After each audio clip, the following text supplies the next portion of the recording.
दोस्तों, 18 दिन चले महाभारत के युद्ध में रक्तपात के सिवाय कुछ हासिल नहीं हुआ। इस युद्ध में कौरवों के समस्त कुल का नाश हुआ। साथ ही पांचों पांडवों को छोड़कर पांडव कुल के अधिकांश लोग मारे गए। लेकिन इस युद्ध के कारण युद्ध के पश्चात एक और वंश का खात्मा हो गया था।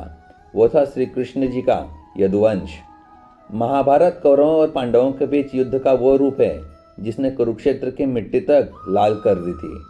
कहा जाता है इस भयंकर युद्ध में इतने लोगों ने अपनी जान गंवाई थी कि आज भी उनके लहू से कुरुक्षेत्र की मिट्टी का रंग लाल ही है। महर्षि वेदव्यास ने महाभारत की कहानी को 18 खंडों में संकलित किया था। कुरुक्षेत्र का युद्ध इस ग्रंथ का सबसे बड़ा भाग है, लेकिन युद्ध के पश्चात भी बहुत कुछ ऐसा रह गया जिसके विषय में जानना बहुत जरूरी है, जिनमें भगवान श्री कृष्ण की मृत्यु और द्वारका के नदी में समा जाने की घटना अत्यंत महत्वपूर्ण है। मौसल पर्व 18 पर्वों में से एक है जो 8 अध्यायों का संकलन है। इस पर्व में भगवान श्री कृष्ण के मानव रूप को छोड़ना और उनकी मृत्यु के पश्चात उनकी नगरी द्वारका के साथ घटी घटना का वर्णन है। तो आइए जानते हैं क्या छिपा है मौसल पर्व की कहानी के भीतर। यह घटना कुरुक्षेत्र के युद्ध के 35 साल बाद की है। कृष्ण की द्वारका नगरी बहुत शांत और खुशहाल थी, जहां युवाओं के भीतर चंचलता बड़ी ही सामान्य थी और वे सभी भोग विलास में लिप्त रहते थे। एक बार कृष्ण के पुत्र शाम को एक शरारत सूझी। स्त्री का वेश लेकर वह अपने दोस्तों के साथ ऋषि विश्वामित्र, दुर्वासा, वशिष्ठ और नारद से मिलने गया। वे सभी भगवान श्री कृष्ण के साथ एक औपचारिक बैठक में शामिल होने के लिए द्वारका आए थे। स्त्री के वेश में शाम ने ऋषियों से कहा कि वह गर्भवती है। वे उसे ये बताएं कि उसके गर्भ में बच्चे का लिंग क्या है। उनमें से एक ऋषि ने इस खेल को समझ लिया और क्रोधित होकर शाम को श्राप दिया कि वो लोहे के तीर को जन्म देगा, जिससे उनके कुल और साम्राज्य का विनाश होगा। शाम ने यह सारी घटना उग्रसेन को बताई। उग्रसेन ने शाम से कहा कि वे तांबे के तीर का चूर्ण बनाकर प्रभास नदी में प्रवाहित कर दें। इस तरह उन्हें श्राप से छुटकारा मिल जाएगा। सांब ने सब कुछ उग्रसेन के कहे अनुसार ही किया। साथ ही उग्रसेन ने यह भी आदेश दिया कि यादव राज्य में किसी भी प्रकार की नशीली सामग्रियों का ना तो उत्पादन किया जाएगा और ना ही वितरण।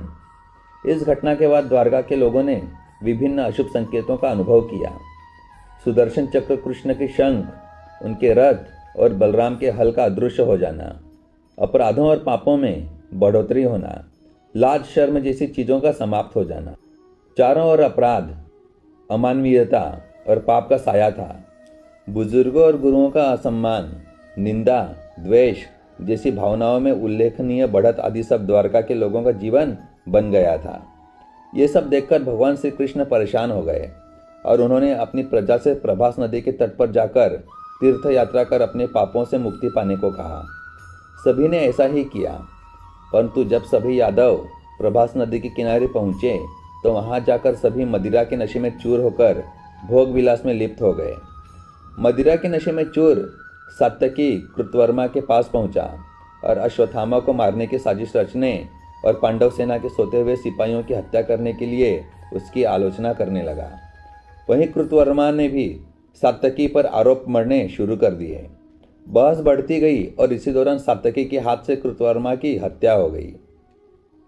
कृतवर्मा की हत्या करने के अपराध में अन्य यादवों ने मिलकर सात्यकी को मौत के घाट उतार दिया।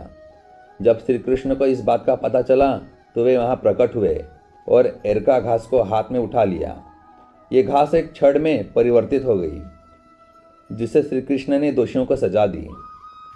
मदिरा के नशे में चूर सभी घास को अपने हाथ में उठा लिया और सभी के हाथ में मौजूद वो घास लोहे की छड़ बन गई, जिससे सभी लोग आपस में ही भिड़ गए और एक दूसरे को मारने लगे। वभ्रू, दारुक और भगवान श्री कृष्ण के अलावा अन्य सभी लोग मारे गए। यदुवंश के नाश के बाद श्री कृष्ण के ज्येष्ठ भाई बलराम समुद्र तट पर बैठ गए और एकाग्रचित्त होकर परमात्मा में लीन हो गए। इस प्रकार शेषनाग के अवतार बलराम जी ने देह त्यागी और स्वधाम लौट गए। लोहे की छड़ का चूर्ण एक मछली से निगल लिया गया और वह उसके पेट में जाकर धातु का एक टुकड़ा बन गया। जीरू नामक शिकारी ने उस मछली को पकड़ा और उसके शरीर से निकले धातु के टुकड़े को नुकीली कर तीर का निर्माण किया।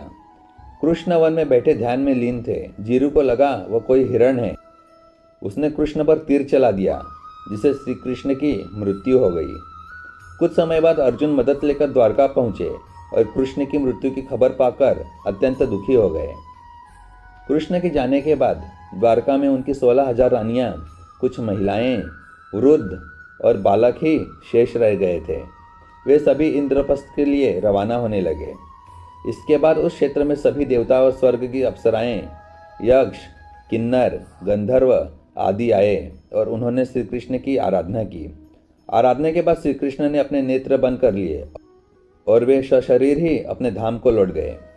महाभारत युद्ध की समाप्ति के बाद जब युधिष्ठिर का राजतिलक हो रहा था, तब कौरवों की माता गांधारी ने महाभारत युद्ध के लिए श्री कृष्ण को दोषी ठहराते हुए श्राप दिया था कि जिस प्रकार कौरवों के वंश का नाश हुआ है, ठीक उसी प्रकार यदुवंश का भी नाश हो जाएगा।